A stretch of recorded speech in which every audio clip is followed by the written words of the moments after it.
Guys, welcome back to my channel. Today we are reading Cinderella's story. Make sure you subscribe, like, share your friends, turn on the notifications bell so you can notified from my videos every day. Let's get started.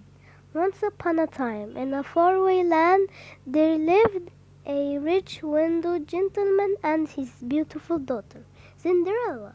Cinderella's father was kind and loving. He married for a second time so that his daughter had a mother to care for. Cinderella's stepmother had two mean and ugly daughters, called Anastasia and Drizella. When Cinderella's father died, her stepmother stopped pretending to like her. She was jealous of Cinderella's charm and beauty, so she forced the young girl to become a servant in her own home. Cinderella was given a tiny bedroom in the attic. Her only friends were the birds and the mice. They, they listened as she sang about her dreams of a life filled with happiness. One morning, Cinderella found a tubby little mouse caught in a trap. "We'll call you Gus," she said. Then she gently set him free and put him with the other mice for safety. "Don't forget to warn him about Lucifer," Cinderella reminded them, and off she went to begin the day's chores. Lucifer was her stepmother's cat. He was sly and lazy, and all the animals hated him, especially Bruno the dog. After Cinderella had given Lucifer his milk, she walked out into the yard. "Breakfast time," she called, scattering corn for the chickens. The mice came running for some breakfast too, but Lucifer was blocking the way to the corn. One of the mice, Jack, crept bravely up to Lucifer and kicked him. There was a loud splash. This made Lucifer very angry when he saw Gus busily gathering up some of the corn. He pounced on him. Luckily, Gus managed to escape to the kitchen. He scampered up onto the table top where he rested against a teacup. Suddenly, the cup filled over, trapping Gus underneath. Just then a voice shrieked from upstairs, "Cinderella, I'm coming!" Cinderella sighed. She picked up the breakfast trays and made her way upstairs under the teacup. Gus was safe at last. Not far away in the royal palace, the king and grand duke were talking about the prince. "It's time he married," grumbled the king. Suddenly he had an idea. "We'll have a ball tonight," he cried, "and invite every young maiden in the kingdom. The prince will surely fall in love with one of them." So invitations were sent out that every day. When the royal messenger delivered the invitation to Cinderella's house, Cinderella went to find her stepmother. She was upstairs in the music room, listening to Anastasia and Drizella singing. There was going to be a ball at the palace, exampled the stepmother as she read the invitations.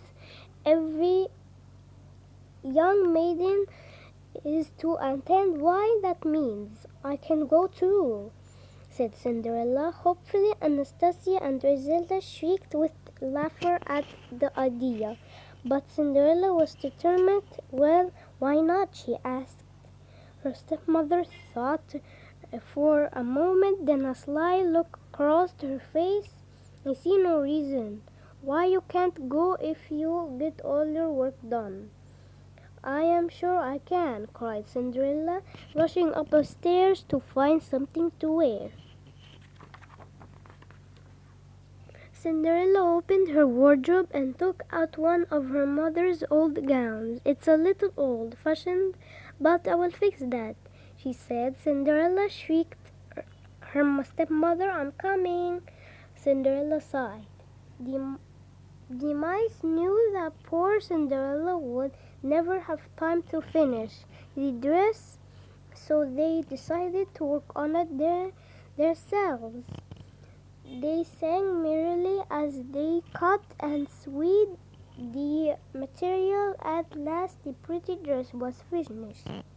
It was trimmed with an old sash and beads, which Anastasia and Drusilla had thrown away.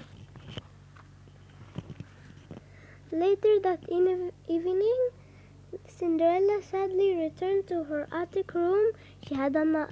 She had been so busy that she hadn't had time to get ready. Out of the window, she watched a carriage arrive to take her stepmother and stepsisters to the ball. As Cinderella turned away, she suddenly saw the dress. "Surprise!" her friends cried.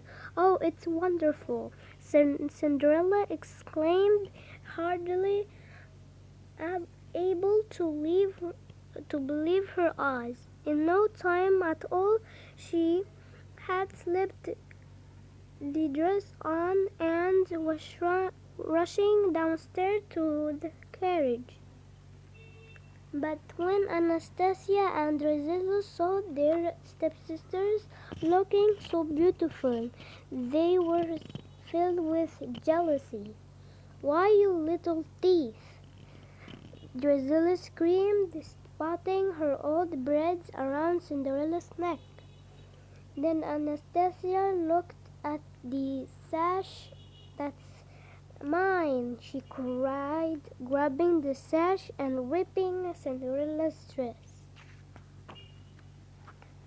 "Please stop!" cried Cinderella. But it was too late. Her dress was ruined. She ran into the garden and flung herself down by a bench. She sobbed as if her heart would break. Cinderella was so upset that at first she didn't see a magical swirl of light gather around her. When she looked up, an old lady was sitting on the bench. "I'm your fairy godmother," the lady said kindly. "Dry your tears. You can't go to the ball looking like that. Now fetch me a pumpkin and hurry, even miracles take time." Minutes later, the fairy godmother waved her magic wand over the pumpkin. "Bibbidi bobbidi boo," she sang.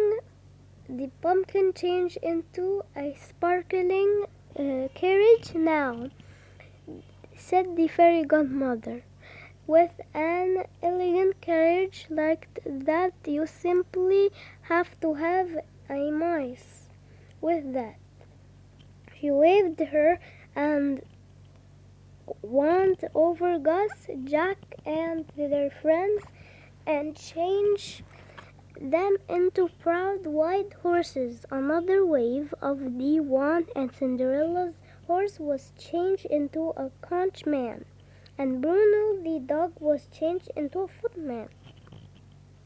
Then with the final wave of the wand, Cinderella was dressed in a magnificent ball gown and the laced glass slippers. "Oh, thank you!" cried Cinderella, stepping into the carriage. "It's like a dream coming true." "I know, dear, but remember you only have until midnight," the fairy godmother warned. "On the last stroke of 12 the spell will be broken." At the palace, Cinderella entered the glittering ballroom excitedly. Glancing up, the prince saw her and thought she was the most beautiful girl he had ever seen. He took Cinderella's hand and led her to the dance floor. The prince knew that he had finally fallen in love, dancing in the prince's arms.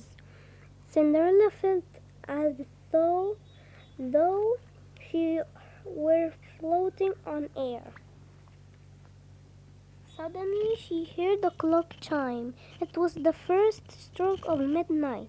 I must go, Cinderella gasped as they filed through the ballroom and down the palace steps.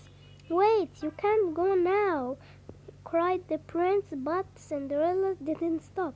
Even when she lost one of her glass slippers on the steps, she leaped into the carriage which raced away. As the last stroke of midnight was heard, the carriage turned back into a pumpkin, and Cinderella found herself dressed in rags once more, but she was still wearing a single glass slipper. Back at the palace, the prince was heartbroken. He discovered he would marry only the girl whose foot fitted the glass slipper he had found. The next day, the Grand Duke began his search. Every maiden in the land would have to try on the glass slipper until he found the prince's true love. Meanwhile, Cinderella's stepmother noticed that her stepdaughter was humming the music from the ball. She was determined that Cinderella would not try on the slipper. When Cinderella went up to her room, she followed her and locked the door. At last the Grand Duke arrived. Anastasia and Rosella were very excited. Taking their turn, then tried to squeeze their feet into the tiny glass slipper, but their feet were much too big.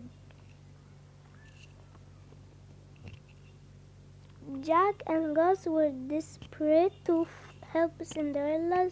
They took the attic key from stepmother's pocket and slowly pushed it the upstairs to Cinderella's room. Hot and tired, they finally managed to open the door and free their friend. Just as the Grand Duke was about to leave, Cinderella appeared.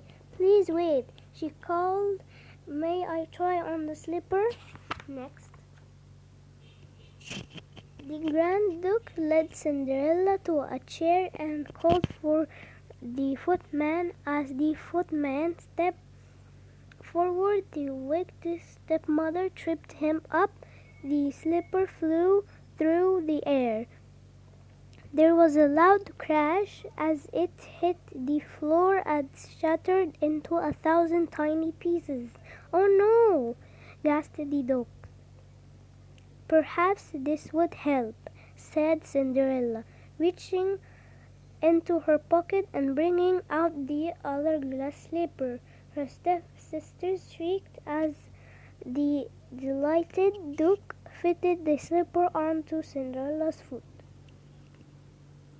Soon afterwards, Cinderella and the prince were married. Her friends, the mice, looked on and smiled.